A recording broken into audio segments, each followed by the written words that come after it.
አማራ ክልል ውስጥ በጦርነቱ ምክንያት ታዳጊዎች ሴተኛ ዳሪ መሆን ጀምረዋል። በቃ ጦርነት ያመጣብን ይሄን ነው። ያን የሚያክል መልክዓ ምድር ሸፍነናል ይዘናል በእኛ ቁጥጥር ስር ነው ማለት እኮ ኦሬዲ ኦልሞስት መንግስት ሆነናል። የክልሉ መንግስት መሆን ችለዋል ማለት ነው። አሁን ተሰብስበው ሁለት ቡድን ሆነዋል። አፋባህና አፋህድ የሚባሉ እሱንም አንድ ለማድረግ ንግግሮች እያደረጉ እንደሆነ ይሰማል።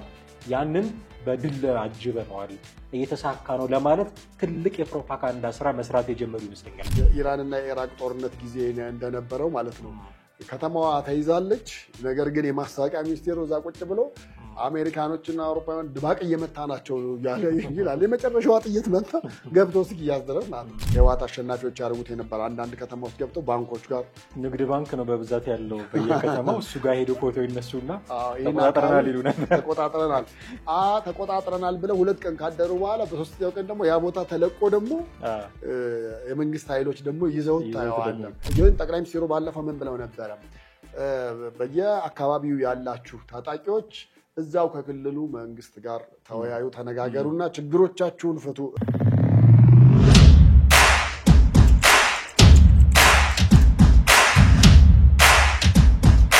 ሰላም ጤና ይስጥልን ውድ ቤተሰቦቻችን እንዴት አላችሁ? በዘኢትዮጵያ ቻናላችን በወቅታዊ ፕሮግራማችን ተመልሰናል። ቴዎድሮስ ካሳና አማሃ ደገፋ ነን። በዛሬው ፕሮግራማችን ፋኖና መንግስት እያደረጉ ያለው ውጊያ ምን አይነት ሁኔታ ላይ ይገኛል፣ ወዴት ሊያመራ ይችላል የሚሉ ጉዳዮችን በጥቂቱ እንዳስሳለን። እስከ ፕሮግራማችን ፍጻሜ ድረስ አብራችሁን ቆዩ። ቴዲ እንዴት ነህ? እንዴት ነህ? ሰላም ነው። የፋኖና የመንግስት ውጊያ እንግዲህ 2018ም ቀጥሏል። አይ ቲንክ አሁን 3ኛ ዓመት ተጀምሯል ማለት ነው። 2018ም ቀጥሏል። ከሰሞኑ የሰማናቸው መረጃዎች ከተለያየ አካባቢ የተለያዩ መረጃዎች እንሰማለን። በተለይ ወሎ አካባቢ እንዴት ተደረጉ ፋኖ ከተማዎችን ተቆጣጠረ። በተለይ እንደውም ስለ ወልዲያ ብዙ ይሰማል። እንደውም ከወልዲያ ጋር ተያይዞ ከብፁዕ አቡነ ኤርሚያስ ላይ በጣም መረጃዎች እንትን ሲሉ ነበረ። የለም ከተማዋ ሰላም ነች ብለው ፕሮፓጋንዳ እንዲሰሩ ተነግሯቸዋል የሚሉ ስም ማጥፋቶች የሚሉ ወገኖች አሉ። እንዲህ አይነት ነገሮች ብቻ ተነስተዋል። ስለዚህ የሆኑ ነገሮች አሉ ማለት ነው። እዛ አካባቢ መረጃዎችን ከተለያየ አካላት ለማየት ስንሞክር እኛንን ባለድል የሚሉ የተለያዩ አካላት መንግስት ነው ድል እያደረገ ያለው፣ ፋኖ ነው ድል እያደረገ ያለው የሚሉ የተለያዩ መረጃዎችን እናያለን። መረጃዎቹን ህዝቡ ወይ የሚከታተለው አካል የየራሱን ግምገማ አድርጎ የሚያምነውን ሊያምን ይችላል። እውነቱ ግን ችግር አለ ማለት ነው። እዛ አካባቢ ከወትሮ የተለየ ችግር አለ ማለት ነው። የዚህ ችግር መነሻ ምንድነው የሚሉትን ጉዳዮች ከትግራይ ክልል ከመቀሌ የሚመዙት ሰዎች አሉ። ከነ ጀነራል ምግበይ ጋር የሚያገናኟቸውም ሰዎች አሉ። እነሱን ልናነሳ እንችላለን። ግን ምንድነው በአጭሩ ማንሳት ከቻልን ወሎ አካባቢ የተፈጠረው ነገር እኔ ደግሞ እንደውም አሁን የወሎን አካባቢ ስታነሳና የነ ጀነራል ምግበይን ስጠቅስ ምን ነገር አስታወስከኝ? ሰሞኑን በነበረው ወሎ አካባቢ በነበረው የከፍተኛ ጦርነት ብለህ ልትለው ትችላለህ። ያው ስያሜ ስለሌለው ነው፣ ሌላ ምንም ልንለው ስለማንችል ያው አማራ ክልል ውስጥ ጦርነት አለ፣ ውጊያዎች ደግሞ አሉ። እንደዛ ብለን የምንለው ያው ስም የሌለው ጦርነት ማለት ነው። ስም የሌለው ጦርነት አንድ የመከላከያ አባል ሲለው ነው የነበረ ነው። ስም የሌለው ጦርነት ነው፣ ወንድም ለወንድም ነው እየተገዳደልን ያለ ነው ብሏል። እሱ ብቻም ሳይሆን ክልል የቱ ጋር ነው ድንበር፣ የትኛው ድንበር ነው የፋኖ ያዘው እኛ ያዘ ነው። በቃ ምንም ይሄ ዛሬ እኛን እንቆጣጠራለን ነገ እነሱ ይቆጣጠሩታል፣ መልሶ ውሃ መልስ አይነት ነገር ነው። ጦርነት ለማለትም ይከብዳል፣ በድንበር ለማስከበር ምን ለማለትም ይከብዳል የሚል በጥያቄ ምልክት ያስቀመጠው ነገር ነበር። ሐሳቡ ገዢ ስለሆነ ነው ያነሳሁት። ምክንያቱም ሲቪል ዋር ነው፣ የእርስ በርስ ጦርነት ነው፣ በአንድ ሀገር ውስጥ የሚካሄድ ነው። የትኛውን ድንበር ለማስመለስ ነው፣ የትኛውን ቦታ ለመያዝ ነው፣ ምንም የምታውቀው ነገር የለም እና በዛ ሂደት ውስጥ ያለ ጦርነት ነው። ባጭሩ ህግ ማስከበር የሚለው ስያሜ ምናልባት ያው መንግስት እንግዲህ ለጊዜው ህግ ማስከበር ነው ብሎ ሊለው ይችላል። አሁን እሺ እንደዛ ብለን ካሰብን ደግሞ ወደ ከኦነግ ጋር ያለውን ከሸኔ ጋር ያለውንስ ምንድነው ብለህ ልትለው? እኔ ብዙ ይለያያል ብዬ አላስብም። ምክንያቱም አንድ ሀገር ውስጥ መሳሪያ የመታጠቅ ብቸኛ ባለመብት መንግስት ነው። ሌሎች አካላት መሳሪያ የታጠቁ እና ስርዓት አልበኛ ናቸው ብሎ ካመነ እነሱ ላይ ህግ ለማስከበር እርምጃ መውሰዱ ስለማይቀር ያው ከህዋቱ ጦርነት ጊዜ ነው ይሄንን ቃል የለመደው የህግ ማስከበር ዘመቻ ተብሎ ያ እንኳን በመጠን ከፍ ያለ ያኛውም አካል በደንብ የታጠቀ ስለነበረ ሪሊ ዋር ምንለው ሆኖ ግን የህግ ማስከበር ይባል ነበር። ከዛ በመጠን ያነሱ ውጊያዎች ናቸው ኦሮሚያ ክልል ውስጥም አማራ ክልል ውስጥም ያሉት እና እነሱንም ህግ ማስከበር ብንላቸው ምን አለ ስያሜ ከተቸገርክ ቢ በእርግጥ ነው ለስያሜም ስለተቸገርኩ ነው። ምክንያቱም እነዛም በዛኛው ጎን ደግሞ በኩል ያለውን ደግሞ እስቲ ምንድነው የሚሉት ብለህ ደግሞ ስትል ለነዛማ የህልውና ትግል አሁን ከህልውናና ከህግ ማስከበር ሚዛን ላይ ስታስቀምጠው ደግሞ ትንሽ በቃላት ከበድ የሚለው ያኛ ይሆናል። ልክ ህወሓት ይል እንደነበረው ማለት ነው። ህወሓት የህልውና ይል ነበር። ያው በእርግጥ የፌደራል መንግስትም በዛን ወቅት የህልውና የሚል ቃል መጥቶ ነበር እና እዛ ጦርነት ውስጥ እንደውም ከተማረኩትና ከሞቱት መካከል የህወሓት ታጋዮች ሁሉ ተገኝተውበታል የሚሉ መረጃዎች ወጡና ያን ነገር ስታየው በአንድ በኩል የሚያስደነግጥ ነገር አለው። ምክንያቱም ይሄ ነገር ወዴት እያመራ ነው እያመረሩ ነው ወይ ብለህ ትላለህ። በእርግጥ እስካሁን የሰው ህይወት እየጠፋ እየመረረ አይደለም ማለት አንችልም።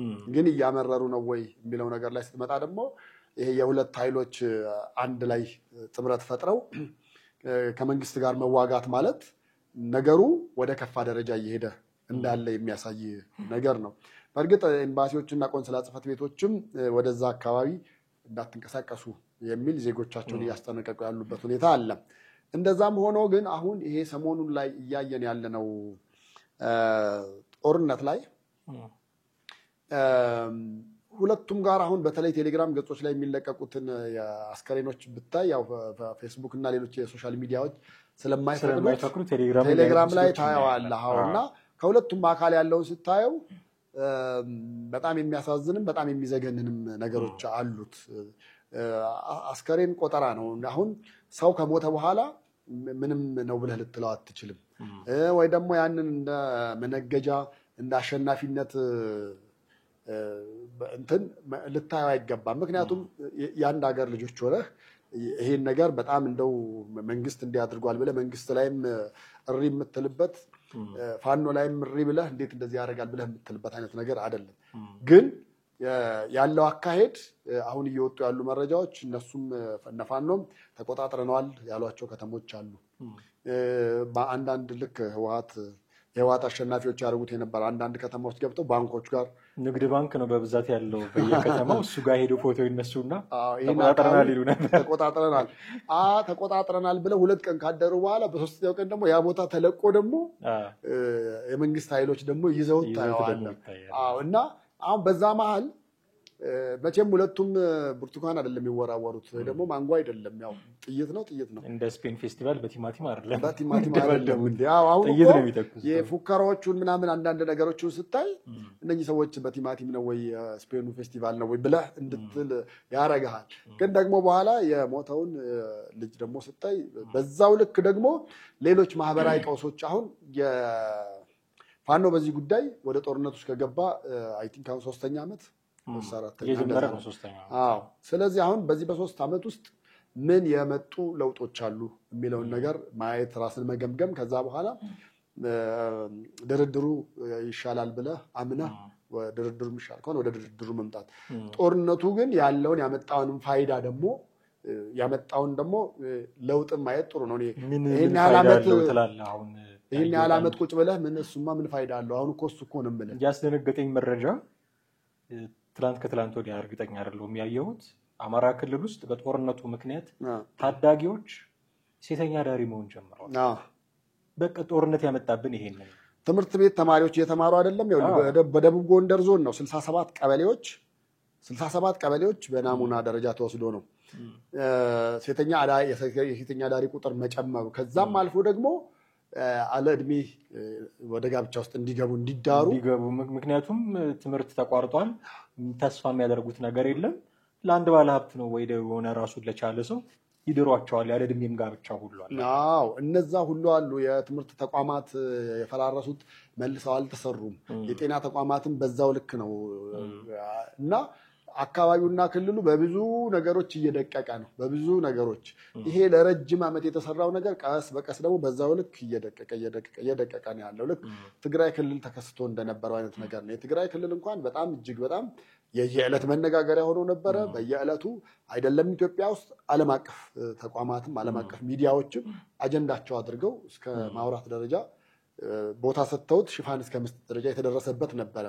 ይሄኛው ግን አንዴ ብቅ ጥልቅ እንደ ገና ዛፍ መብራት ብልጭ ድርግም የሚል አይነት ነገር ይሆናል። ይሄን 2-3 ቀን ወሎ አካባቢ ያሉ እነ ወልዲያን ሌሎች ከተሞችም ተቆጣጥረናል የሚል ነገር ምናምን ትሰማለህ። ከዛ ደግሞ እንግዲህ ሙሉ ለሙሉ ጥፍት ይልና ደግሞ በሌላ ይመጣልና ሶሻል ሚዲያ ላይ እየተመላለሱ ያሉ የተማረኩትን ምናምን ኃይሎች ስታይ ምንድነው እነዚህ ወስደውስ ምንድነው የሚያበሏቸው የሚለውንም ነገር ታስባለህ። ምን አዲስ ነገር ነው ወይ አሁን እንዲህ ከተማ ተቆጣጠርን ሁሌ ይኸው 2 ዓመት 3 ዓመት ስንሰማ የነበረው ተቆጣጥረውት ዘለግ ላለ ጊዜ እንደው አንድ ወር እንኳን ይዞ አስተዳድረዋል ብለህ ብትጠይቅ ምላሽ አታገኝም። እንደውም አንዳንድ የመከላከያ ኃላፊዎች ምን አይነት ምላሽ ይሰጣሉ? ከሌላ ቦታ ያልመጡ እዛው ግን ከተማ ውስጥ ያሉ ሰዎች ድንገት ችግር ይፈጥሩና ደን ከተማውን ተቆጣጥረናል ይላሉ የሚል መግለጫዎችም ሲሰጡ እናያለን። ድንገት ፋኖ የሚሆኑ ሰዎች አሉ እዛው ከተማ ውስጥ ይሆኑና ድንገት ፋኖ ነው አንድ ሁለት ጥይት ይተኮሱና ይዘነዋል። ቅድም አንተ እንዳልከው ፎቶዎች ይኖራሉ ምናምን። ምናልባት የዚህ የሰሞኑ ከዚህ ከፍ ያለ ሊሆን ይችላል። ግን ጎንደርንም እኮ ተቆጣጥረው ባህር ዳርንም እኮ ተቆጣጥረናል ብለው ብዙ ጊዜ ሲናገሩ ሰምተናል።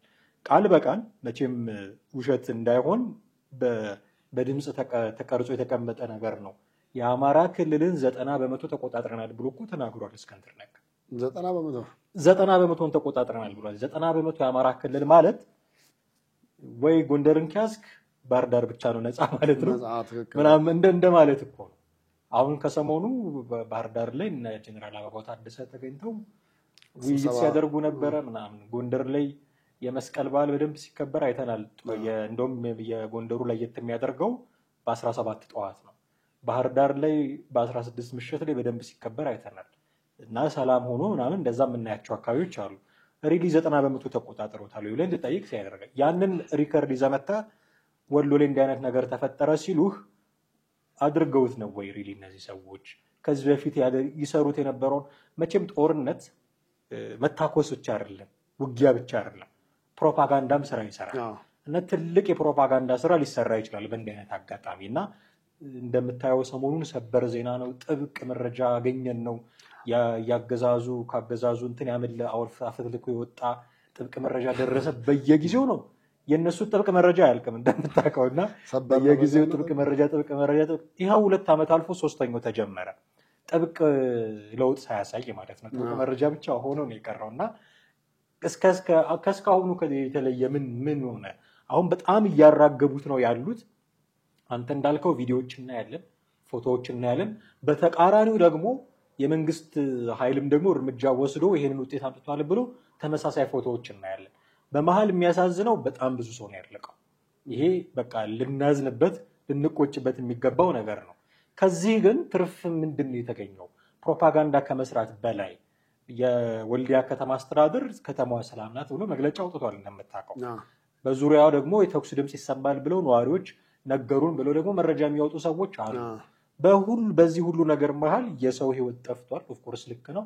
ሊያሳዝነን ሊያስቆጨን የሚገባው እሱ ሆኖ ሳለ ባልያዝ ነው ወይ ደግሞ ይዘን ነገ በለቀቅነው ከተማ መካከል የሰው ነፍስ ከሆነ የጠፋብን ኪሳራ ላይ ነው የወደቅነው። እንደው ገባ እያልክ እያስደነገጥክ እየወጣህ ለውጥ ይመጣል ወይ? የጦርነቱን እድሜ ከማራዘም የውጊያውን እድሜ ከማራዘም የበለጠ ሌላ ምን ትርፍ አለው? ቅድም አንተ ስትል እንደነበረው እነዚህ ሰዎች በእንዲህ አይነት አካሄድ ለድርድርስ ምን አይነት በር ይኖራቸዋል የሚል ጥያቄም እንድታነሳ ያደርጋል። ከዚህ ይሄ እንዲህ አይነት ጉዳዮች ከመከሰታቸው በፊት የነበሩትን ጉዳዮች ታውቃቸዋለህ። በፋኖ መካከል እርስ በርስ ክፍፍሎች ነበሩ የሚለው ወሬ በደንብ አየሩን ሞልቶት ነበረ። ከመንግስት ጋር የሚያደርጉት ውጊያ እንኳን ቀረ እስክትል ድረስ ማለት ነው። አሁን እሱን ነገር ለመሸፈን ጥረት እየተደረገ ያለ ይመስለኛል በእኔ በኩል። አሁን ተሰብስበው 2 ቡድን ሆነዋል፣ አፋብኃና አፋሕድ የሚባሉ። እሱንም አንድ ለማድረግ ንግግሮች እያደረጉ እንደሆነ ይሰማል። ያንን በድል አጅበነዋል፣ እየተሳካ ነው ለማለት ትልቅ የፕሮፓጋንዳ ስራ መስራት የጀመሩ ይመስለኛል። ምክንያቱም ሁሉም ነው አንዴ በሰበር ዜና በጥብቅ መረጃ ብቅ እያሉ ያሉት ብዬ ነው። እኔ እሱ ነገር ግን ምንም ልክ እንደዚህ አንድ ወቅት ልክ እንደ የክረምት አሸን እንደሚመጣው እንደዛ መጥቶ የሚመለሰው የሚቀር ነው እንጂ በዛው ፍጥነቱ ወይ ደግሞ በዛው ልክ እየሄደ አይደለም ነው ብለህ የምትለው። እንደዛማ ቢሆን ኖሮ እኮ አሁን ከዚህ በፊት እኮ እንደነበረው የ90% እንኳን እንደው ተገልብጦ እንኳን 10% እንኳን መሆን ይችላል ወይ ብለህ ስታሰላው ከባድ ነው የሚሆነው። ምክንያቱም የአማራ ሰፊ ክልል ነው፣ ሰፊ ቦታ ነው። ያን የሚያክል መልክዓ ምድር ሸፍነናል ይዘናል በእኛ ቁጥጥር ስር ነው ማለት እኮ ኦልሬዲ ኦልሞስት መንግስት ሆነናል። የክልሉ መንግስት መሆን ችለዋል ማለት ነው። የክልሉ መንግስት መሆን ይችላል። ግን ነው አይደለም። አሁን ያለው እውነታ የምናየው እሱን አይነት ነገር አይደለም እያየን ያለ ነው አይደል እንዴ? ይሄን ለመተንተን ደግሞ የግድ የጦር ጀነራል ምንም ወይ ደግሞ ኮሎኔል መሆን የሚጠይቅ አይመስለኝም። ማንኛውም ሰው አይቶ ገምቶ አንብቦ ከሰማው በመነሳት መስጠት መደምደም የምትችልበት ነገር አለ። ስለዚህ እዛ ያለው እየተከናወነ ያለው ነገር ይሄ ገባ ወጣ የሚል አይነት ነገር ነው። እሱ ደግሞ ከሆነ በጣም አሰልቺ ጦርነት ነው የሚሆነው። በጣም ረጅም ዓመት ሊፈጅ ነው የሚችለው። እንደዚሁ እያልክ ልትቀጥለው ትችላለህ እንጂ ምንም ያን ያክል እንትን የምታደርገው አይደለም። እንኳን ጦርነት ቀርቶ ሌላም ነገር እኮ አንዳንዴ ይሰለችሃል አይደል? ጦርነት ደግሞ ሲሆን በተለይ የማያልቅ ሲሆን ረጅም ሲሆን ደግሞ እጅግ በጣም አሰልቺ ነው የሚሆነው። ህዝቡንም ተስፋ የሚያስቆርጥ ነገር ነው። ህዝብ ላይ ላለመነሳቱ ራሱ እርግጠኛ መሆን አትችልም። ትክክል። አዎ። ስለዚህ እነዚህ አይነት ነገሮች እስከ መቼ ድረስ በዚህ መልኩ ይቀጥላሉ የሚለውን ነገር ስታስበው በጥያቄ ምልክት ውስጥ የሚያስገቡ ብዙ ነገሮች አሉና እነዛ ነገሮች አይስተካከሉ። በነገራችን ላይ ፕሮፓጋንዳ አንድ የጦርነት አካል መሆን ይችላል እንጂ ብቻውን ጦርነት ወይ ደግሞ የድል እንትን መሆን አይችልም። በቃ ምንም ስላወራው ምን ስላረከው ልክ እኮ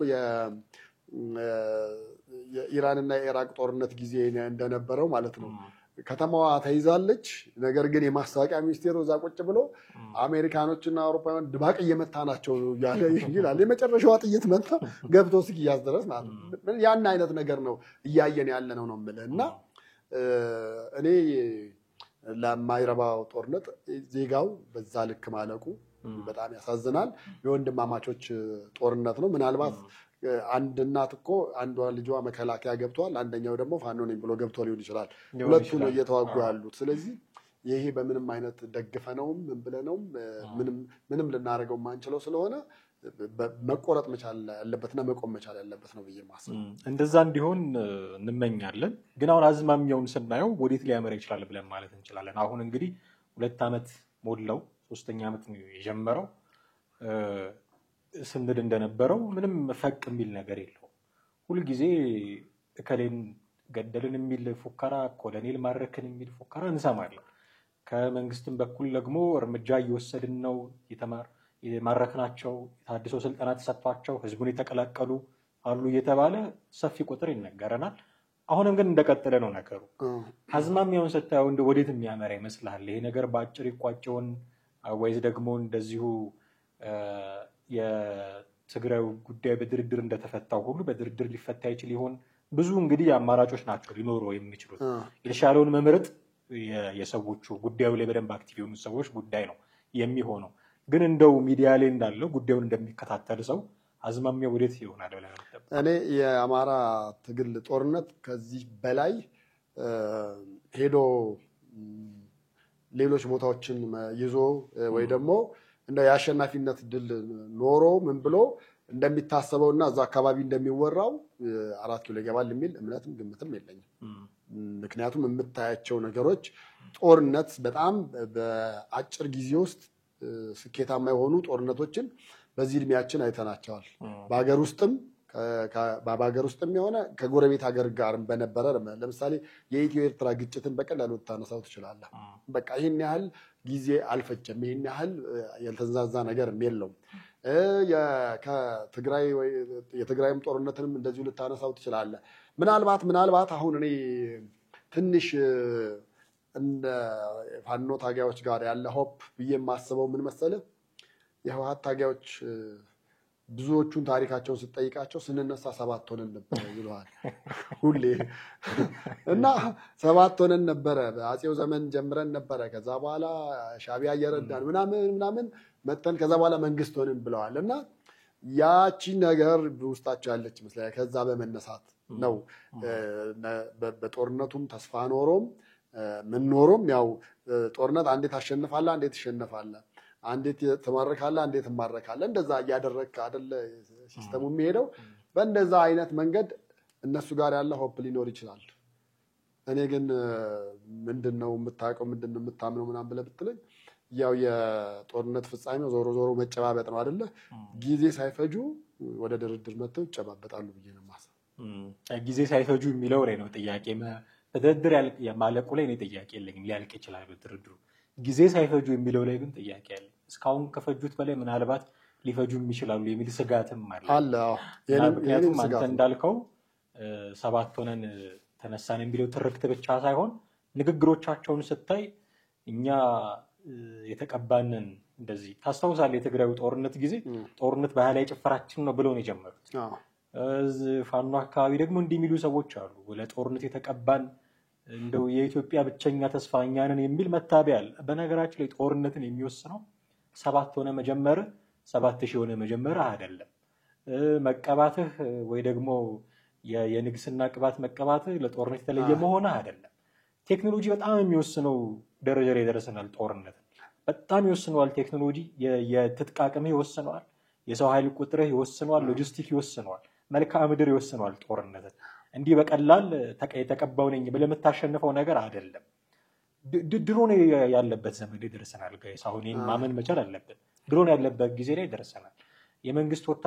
መንግስት ድሮን ተጠቀመብን እያሉ እኮ የሰብአዊ መብት ጥሰት ተፈጽሟል እያሉ አቤቱታ ያቀርቡ የለም ምንድን ነው የሚሰራው ድሮኑ የጦርነቱ አካል አይደል አሁን አግባብ ነው አይደለም የሚለውን እናቆየው ክርክሩንና ግን መጠቀም ይችላል አትሊስት ድሮኖች መጠቀም ይችላል በፊት ከውጭ ነበር የሚያስገባው አሁን ማምረት ጀምሯል እንደው ድሮን አመረተ ብሎ አብይ ቢራቢሮ መታከል ምናምን ብለህ ዜና ስለሰራ መታቀልላት አይደለችም ቢራቢሮ መታከል አይደለም እንደወፍ በመተበር ድሮን ብዙ ታምር የሚሰራበት ዘመን ላይ ነው የደረስነው ሶ ፋክተር አለው ቴክኖሎጂ ጦርነት ላይ እኔ የተቀባው ነኝ ብለህ ንግግርህን አሳምረህ ስለተናገርክ ብቻ ጦርነት ማሸነፍ አትችልም ኦፍ ኮርስ ልብ ይጠይቃል ወኔ ይጠይቃል ምናምን እሱ መከላከያ ሰራዊት ጋር የለም ወይ እንግዲህ ውጊያውን የሚዋጉት ሰዎች ናቸው የሚያውቁት ሄደን ስላላየ ነው ግን መሰጋቴ ምንድነው እኔ በጣም ረጅም ጊዜ ሊፈጁ ይችላሉ ታስታውሳለህ አንድ ጊዜ ቀድመም ስማቸውን አንስተነው ነበር በጽዋ አቡነ ኤርሚያስ መቼ ነው የምትነጋገሩት ስንት ሰው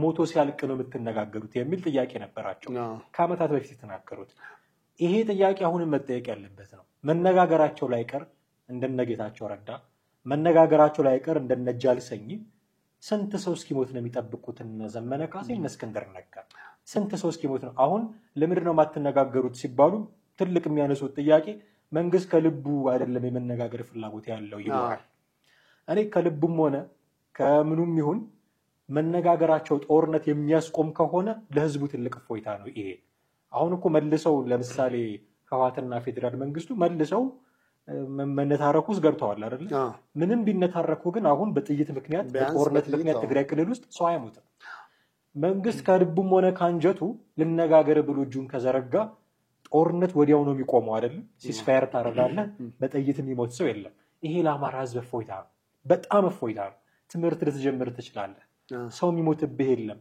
ልትንቀሳቀስ ትችላለህ እንደልብህ ይሄንን ማድረግ የሚያስችል እድል ካላቸው ፋኖች ሊጠቀሙበት ይገባል እነሱ ከብድ ጋር እንደራደርም ነው የሚለው እና አንድ ከሆነን 2 ወር 1 ወር አይፈጅብንም ነው የሚለው አሁን ይሄ ሶሻል ሚዲያ ላይ ያሉ የፌስቡክ አርበኞች ይባል ነበር የሆነ ጊዜ ተዝላ እንደዛ አይነት ሰዎች ፋኖ አንድ ከሆነ 1 ወር አይፈጅበትም መንግስትን ለማሸነፍ የሚል ፉከራ ሲፎክሩ ተሰማለህ እኔ 1 ወር የምፈጀበት 1 አመት እንደው ተደራድሮ ከመንግስት ጋር ተደራድሮ ክልሉን ሰላም ማድረግ የሚችልበት ግማሽ እርምጃ መራመድ የሚችልና ያን ማድረግ የሚችልበት እድል ካለ መጠቀም ነው ያለበት ካልሆነ እንዳልነው ቅድም ህዝብ እየታከተ ህዝብ እየሰለቸው ይመጣና አሁን ግማሹ ሊያምናቸው ይችላል ግማሹ ከመንግስት ወገን ሊሆን ይችላል ሰልፎች እናያለን በተለያዩ አጋጣሚዎች ከመንግስት ወገን የሆኑ አሉ ከፋኖ ወገንም የሆኑ አሉ የቀሩትንም ጭምር ራያቸው ላይ ተቃራኒ እንዲሆኑ ነው የሚያደርጋቸው ምክንያቱም በተራዘመ ቁጥር ማረስ አይችልም፣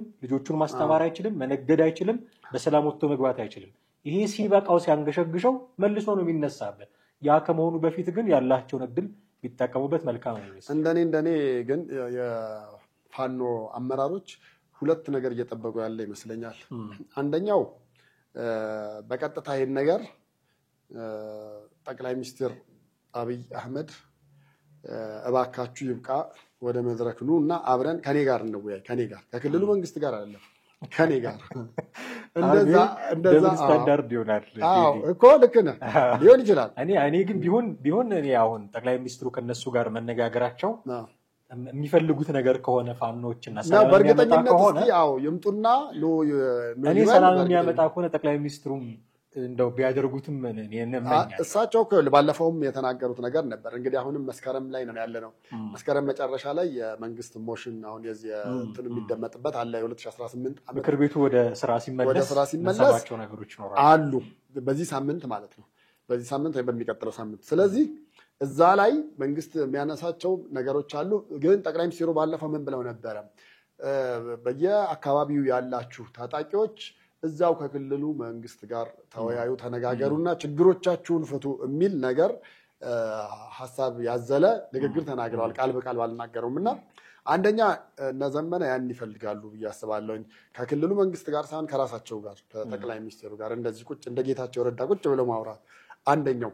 ሁለተኛው የዓለም መንግስታት እንግዲህ የዲፕሎማቶች መቀመጫ ነች አዲስ አበባ እና አሜሪካን ጨምሮ ሌሎች ሀገራትም ኢትዮጵያ ውስጥ ያለው ግጭት እንዲያበቃ መንግስት ከታጣቂ ኃይሎች ጋር ቁጭ ብሎ ይደራደር የሚል ትዕዛዝ መሰል ነገር እንዲወርድና በዛ በትዕዛዙ መሰረት መንግስትም ያንን ተግባራዊ እንዲያደርግና አሸናፊም ተሸናፊም የለም እንድትባባል ነገር ማለት ነው። አንተምተው ተብሎ ነው እንጂ ከያውን የትግራዩ ጦርነት ላይ አሁን አስበው እንግዲህ ማን እያሸነፈ እንደነበረ ያው የምትተዋወቀው አለ። ግን አንተምተው ተብሎ የፕሪቶሪያው ስምምነት መጣ ላይ ክሳት እንደዛ አይነት ነገር የፋኖ ኃይል ይፈልጋል። ከዛ በመነሳት ይመስለኛል ያሉትን ነገሮች የማራዘምና ጦርነቱን በፉከራም በምንም በቪዲዮም በተለያዩ ነገሮች እየሄደ ያለውና ይሄ ይመስለኛል። ሁለት ነገር ማንሳት እንችላለን እዚህ ላይ። አንደኛ ከፌዴራል መንግስት ጋር ቁጭ ብሎ ለመደራደር የሚያስችል ጫና መፍጠር ችለዋል ወይ እነዚህ ሰዎች? አሁን በትይዩ የምናነሳው የትግራዩን ጦርነት ማለት ነው። እነሱ ሎቢስት አላቸው። አሜሪካ፣ አውሮፓ በደንብ ስር የሰደደ መዋቅር ያላቸው ገንዘብ ያላቸው ሰዎች አሏቸው። በደንብ ቀጥረው ሎቢስት ቀጥረው የሚከራከሩ የዓለም መንግስታትን የሚያሳምኑ እነ ቴድሮስ አድሃኖምን የመሰለ ደጋፊ የዓለም ጤና ድርጅት ውስጥ ያላቸው ሰዎች ናቸው። ስለዚህ ደጋፊዎች አሏቸው። የዓለም መንግስታት ትኩረት እንዲያደርጉ በዚህ ጦርነት ላይ ማድረግ ይችላሉ። መንግስት ላይም ጫና ለማሳደር ይመቻቸዋል። ፋኖ ይሄንን አድርጓል ወይ? አሁን ለፋኖ የሚጮኸው ማን ነው?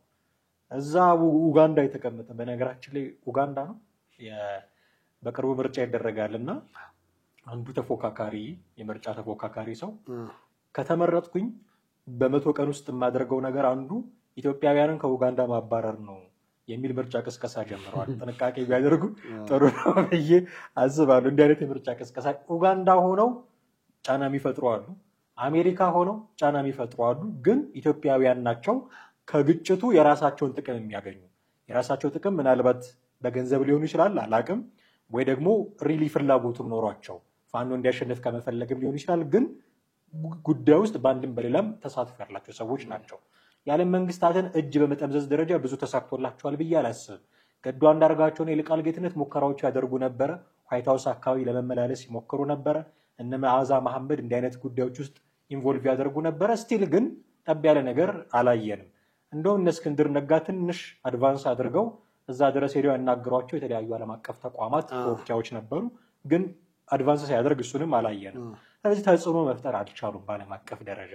ምናልባት ትልልቆቹ ሀገራት እንደ ተራ አማጽያን እያዩቸውም ሊሆን ይችላል። ይሄንን አመለካከት ሳትቀይር ከፌዴራል መንግስቱ ጋር ልደራደር እችላለሁ ብለህ ጫና ለመፍጠር የሚያስችል አቅም አለኝ ብለህ መናገር ከባድ ነው የሚሆነው። አንድ ሁለተኛ ደብል ስታንዳርድ ሊሆን ይችላል ብያለሁ ቅድም። እነ ጃልሰኝ የተደራደሩት ከኦሮሚያ ክልል መንግስት ጋር ነው፣ ከነ ሽመልስ አብዲሳ ጋር ነው። ፋኖ ለምንድን ነው ከአማራ ክልል ጋር የማይደራደረው የሚል ደብል ስታንዳርድ ሊመጣ ይችላል። ይሄም አይነት ጉዳይ ስላለ ግን እንዳልከው ከጠቅላይ ሚኒስትሩ ጋር መነጋገር ፈልገው ከሆነና ያንን መሆኑ ደግሞ ሰላም የሚያመጣ ከሆነ እኔ ጠቅላይ ሚኒስትሩም ለዚህ ይቸገራሉ ብዬ አላስብም። ምክንያቱም ብዙ ጊዜ ስንሰማቸው ስለ ሰላም፣ ስለ እርቅ፣ ስለ መደመር ነው የሚያወሩት። ይህንን ሪሊ ሰዎቹ የሚፈልጉት ይህንን ከሆነ እንደው ቢያደርጉትም እሳቸውም ሰላም ለማምጣት ስለሆነ እንኳን የራሳቸው ወገን ወንድሞቻቸው ከሆኑት ከፋኖች ጋር ይቅርና ከኤርትራ መንግስት ጋር አሁንም እንደው ሰላም ምንድነው ችግር ተፈጠረ እንጂ ከኤርትራ መንግስት ጋር እንኳን እኮ ለመነጋገር ፈቃደኛ ነን ብለው ከኢሳያስ አፈወርቂ ጋር የተነጋገሩ መሪ ናቸው። የሰላም ኖቤል የሚያገኙት በዛ ነው። ይሄኛውንም ነገር እንደው በትክክል አንተ ያልከው አመለካከት ፋኖ ውስጥ ካለ ሊያደርጉትም ይችላሉ ብዬ አስባለሁ። ከዛ ቀጥተኛ ጥያቄ ከመጣ ግን ሰዎቹ ሪዲ መደራደሩን ይፈልጋሉ ወይ? እኛ ከብድ ጋር አንደራደርም የሚል የቆየ መፈክር አላቸው እንደሚታወቀው። እሱማ ጌታቸውም ሌላ ብለው ነበር እኮ አይደል እንዴ? እንደዛ ከሰደባቸው ከጌታቸው ጋር ከተደራደሩ ከነዘመነ ጋር የማይደራደሩበት ምክንያት የለም። የሚፈልጉት ያንን ከሆነ ቢያደርጉላቸውም ብዙ የሚጨንቅ ነገር አይደለም። ሰላም ለማምጣት የትኛውን በርቀት ሊኬድ ይችላል ብዬ ስለማስብ ብዙ ነገር አነሳን። የምትጨምረው ነገር ካለ? የለም። ያው በዚህ ዓመት የመጀመሪያ ጊዜ የምንመኘው ነገር አሁን መንግስት መስከረም መጨረሻ ላይ በሚያደርገው የተጀመረ ድርድር መኖሩንና አሁን ደግሞ በቀጣይ እንግዲህ ሰላም እንደሚወርድ ያበስረናል ብዬ ነው የማስበው። ምርጫም የሚደረግበት ጊዜ ደግሞ እየቀረበ ስለሆነ ያንንም ከማሳለጥ አንጻር ሰላም የግድ አስፈላጊ መሆኑ የማይታበል ሀቅ ነው የሚሆነው። በጣም አመሰግናለሁ ቴዲ። ወደ ቤተሰቦቻችን እናንተም ከኛ ጋር ነበራችሁ ቆይታ እጅግ አድርገን እናመሰግናችኋለን። በርካታ ነገሮችን አንስተናል።